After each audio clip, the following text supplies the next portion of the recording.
Morning students, welcome to our class.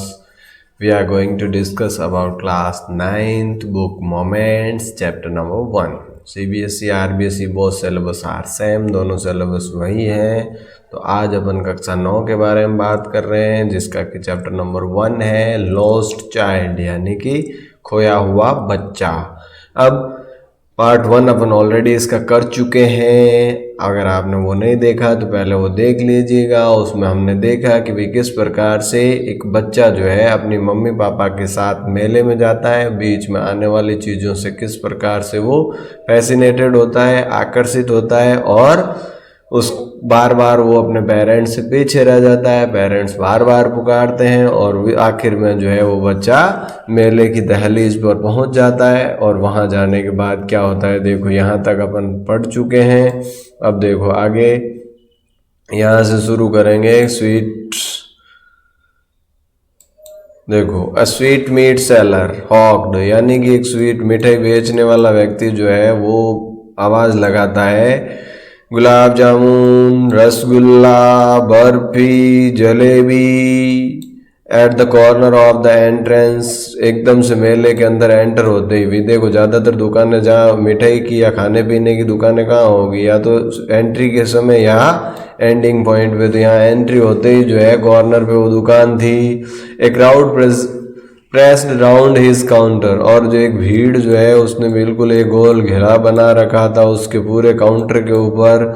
At the foot of an architecture of many coloured sweets, और उसके अंदर जो है एक जो शोकेस रखा था उसमें बहुत सारे रंग बिरंगी मिठाइयाँ रखी हुई थी. Decorated with leaves of silver and gold, जिसके ऊपर सिल्वर की पत्ती और गोल्ड की पत्ती जो है गोल्डन या सिल्वर पत्ती लगाए हुए उनको सजाया गया था. द चाइल्ड स्टैड ओपन आइड, बच्चे ने यूं आंखें खुली खुली रह गई, इस प्रकार से घूर के देखा. एंड हिज माउथ वाटर्ड, उसके मुंह में पानी आ गया. फॉर द बर्फी, बर्फी के लिए. अब आपकी भी अगर कोई फेवरेट मिठाई है और उसका नाम ले तो मुंह में पानी आना तो लाजमी है. उसी प्रकार से वो भी तो एक बच्चा था, तो जैसे ही उसने बर्फी का नाम सुना उसके मुंह में भी पानी आ गया. That was his favourite sweet, क्योंकि ये उस बर्फी जो है उसकी क्या थी, फेवरेट स्वीट थी, सबसे पसंदीदा मिठाई थी. आई वॉन्ट दैट बर्फी, अब उसने क्या कहा, मुझे वो बर्फी चाहिए. ही स्लोली मरमर्ड, अब धीरे से बड़बड़ाया क्योंकि पता तो था उसको कि मिलने वाली तो है नहीं. But he half knew as he begged, लेकिन उसको आधा पता था, यानी निश्चिंत नहीं था, आधा तो वो जानता था. That his plea would not be heeded, कि उसकी इस प्रार्थना पर कोई भी ध्यान नहीं दिया जाएगा. Because his parents would say he was greedy, क्योंकि उसके पेरेंट्स, उसके माता पिता यही कहेंगे कि वो लालची है.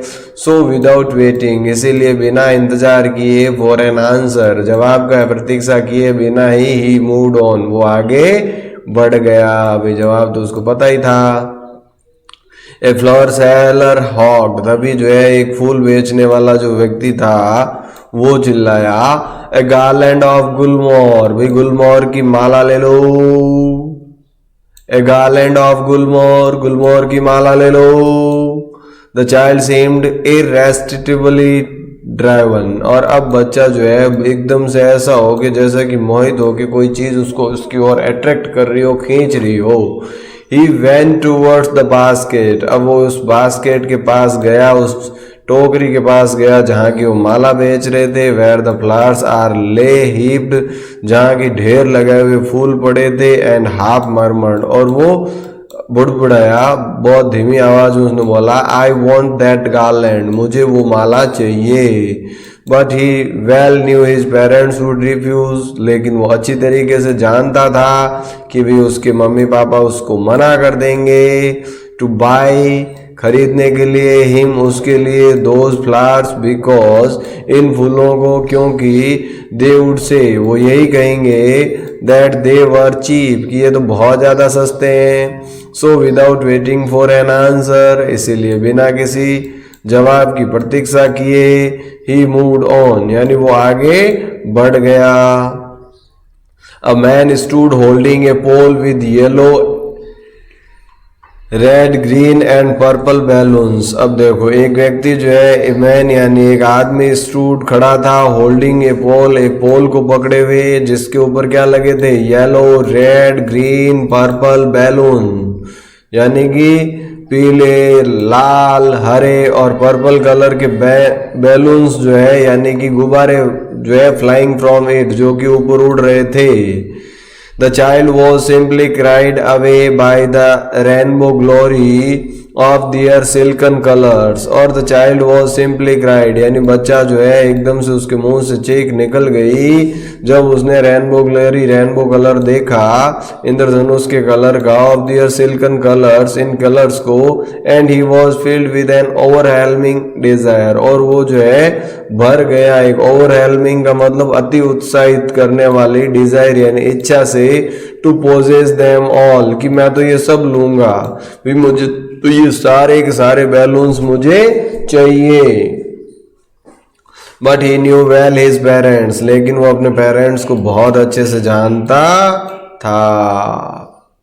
Would never by him the balloons कि वो उसको बैलून्स कभी नहीं दिलवाएंगे, बिकॉज दे वुड से क्योंकि वो यही कहेंगे He was too old to play with such toys कि भी वो बहुत ज़्यादा बड़ा हो गया है, अब ये उसके खेलने के खिलौने थोड़ी है, वो तो बड़ा हो गया, अब उसको गुब्बारों से खेलना तो ये थोड़ी है, गुब्बारे से छोटे बच्चे खेलते हैं, अब तो वो बड़ा हो गया है। तो अपने पेरेंट्स के आंसर से परफेक्टली परिचित था। सो ही वॉक्ड फर्दर, और इसीलिए वो आगे बढ़ गया। Snake charmer stood playing a flute to a snake which coiled itself in a basket, और तभी एक जो है स्नेक चार्मर का मतलब सांप को नचाने वाला व्यक्ति जो है स्टूड प्लेइंग ए फ्लूट, जो कि एक फ्लूट बजा रहा था, बांसुरी बजा रहा था, टू ए स्नेक एक सांप के सामने, विच कोइल्ड जो कि एकदम से गोल होके बैठा हुआ था, इटसेल्फ इन ए बास्केट एक बास्केट के अंदर टोकरी में, इट्स हेड रस्ड इन ए ग्रेसफुल बैंड, और उसका जो सर है वो बहुत ही शानदार तरीके से झुक रहा था, डांस कर रहा था, लाइक द नेक ऑफ ए स्वान, एक स्वान एक हंस के गर्दन की तरह उसकी गर्दन इधर उधर हिल रही थी। While the music stole into its invisible ears, जब भी उसका म्यूजिक जो है संगीत उसके इनविजिबल ईयर्स यानी कि सांप के कान दिखाई थोड़ी दे रहे हैं, तो वो इनविजिबल है अदृश्य कानों में गूंजते, like the gentle rippling of an invisible waterfall, जैसे कि कोई वाटरफॉल जो है झरना जो है जब बिना आवाज के झरना जिस प्रकार से गिरता है उसी प्रकार से वो हो रहा था। The child went towards the snake charmer, अब बच्चा जो है उस स्नेक चार्मर के पास गया जो सांप को नचा रहा था उसके पास गया। But knowing his parents had forbidden him to hear such coarse music, लेकिन जानता था कि उसके पेरेंट्स उसको मना करेंगे इस प्रकार के संगीत को सुनने का। As the snake charmer played, जैसा कि स्नेक चार्मर बजा रहा था, ही प्रोसीडेड फार्दर, वो आगे बढ़ गया। अब देखो बेचारे की इच्छा तो खूब है, लेकिन दूसरी तरफ वो अपने पेरेंट्स के नेचर को भी अच्छी तरीके से जानता है कि भाई क्या होने वाला है। और दूसरी चीज ये भी है कि उसके मन में जो भी आ रहा है सारी चीजें पसंद है, कोई एक चीज पसंद हो तो पेरेंट्स के लिए दिलाना भी तो आसान हो ना, फूल भी लेऊंगा और माला भी लेऊंगा और मिठाई भी लेऊंगा, ये भी लेऊंगा वो भी लेऊंगा, अब सारी चीजें तो बैलून भी लेऊंगा, तो सारी चीजें कैसे दिला पाएंगे। तो इस तरीके से उसके पेरेंट्स को क्या लगता है, भाई हम जब बहुत ज्यादा डिमांड अपने पेरेंट्स से करते हैं, ये भी चाहिए ये भी चाहिए ये भी चाहिए, तो पेरेंट्स क्या सोचते हैं, ये तो ऐसे ही करता रहता है, छोड़ो इसको कुछ नहीं दिलाना। लेकिन जब ये वास्तव में हम उनको रियलाइज करवाएं कि भाई ये चीज हमें इसलिए चाहिए, तो वो जरूर लाकर देंगे। There was a roundabout in full swing, अब देखो वहां पर एक राउंड अबाउट था यानी कि झूला था जो कि बहुत ज्यादा फुल स्विंग में चल रहा था। मैन वुमेन एंड चिल्ड्रन, उसमें आदमी औरतें और बच्चे carried away in a whirling motion यानी कि वो घूमती हुई मोशन के अंदर चल रहे थे। Shrieked and cried with dizzy laughter, चीख रहे थे, चिल्ला रहे थे, हंस रहे थे। The child watched them intently and then he made a bold request. अब बच्चे ने उनको देखा और अब जो है उसने बोल्ड रिक्वेस्ट में, अभी तक तो जो है क्या कर रहा था, वो हल्की सी मरमराहट में, बुदबुदाहट में बोल रहा था, लेकिन अब जो है उसने बहुत ही बोल्ड रिक्वेस्ट किया, यानी कि जोर से उसने कहा I want to go on roundabout, भाई मैं जो है राउंड अबाउट, मैं इस झूले में झूलना चाहता हूँ, प्लीज कृपया। फादर मदर, मम्मी पापा, अब तो आपको मानना ही पड़ेगा, मैं इस झूले में झूलना चाहता हूँ। देखो आगे क्या होता है। देयर वॉज नो रिप्लाई, अब उसको कोई जवाब नहीं मिला। He return to look at his parents, वो मुड़ा अपने माता पिता को, अपनी मम्मी पापा को देखने के लिए। दे वर नॉट देयर, अब वो वहां नहीं थे। अहेड ऑफ हिम, उसके आगे।